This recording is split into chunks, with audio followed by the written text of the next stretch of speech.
Hi there, today I am going to teach you how to create this 3D text effect in Adobe Illustrator. So without any further ado, let's jump into the Illustrator.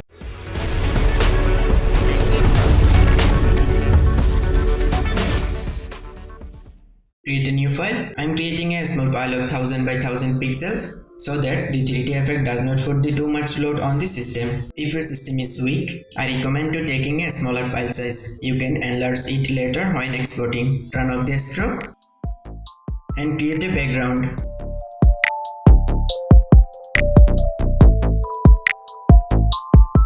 Centerline the background and apply a linear gradient.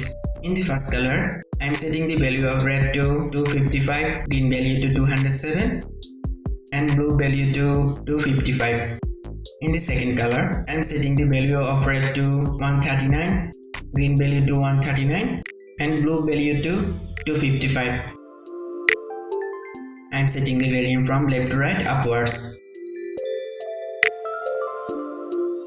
Then lock the background by pressing Ctrl+2. Now save the file so that there is less stress on the system.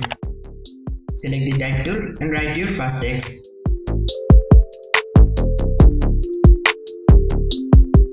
Enlarge the text as needed. Select a bold font and adjust the text. For the text color, set the red value to 254, green value to 102 and blue value to 162. Select the text, go to the effect panel, inside 3D and materials, select inflate. In the rotation panel, select isometric left as a preset. Set the depth value to 80 and volume value to 30. Then go to the lighting tab. In the bottom, turn on the shadows. Here, select the position to the below object. Move the shadow bones all the way to the right.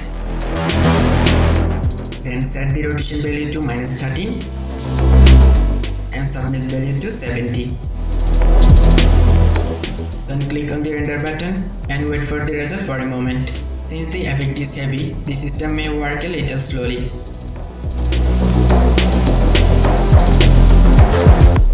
Select the text with the selection tool and make another copy of it.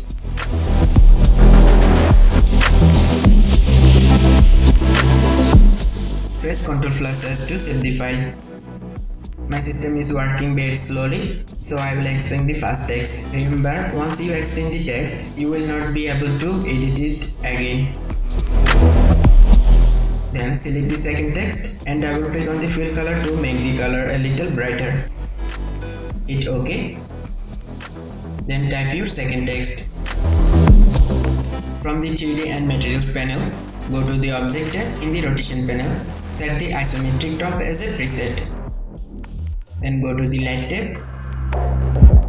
Inside shadows, select behind object as a position. Here you are, the text effect is ready. Now you can close the 3D and materials panel. It is better not to expand the text to change it later. Expanding actually turns off all the options for the changing it, making the design lightweight. So that's it. Thank you for watching. See you in the next one. Till then, take care.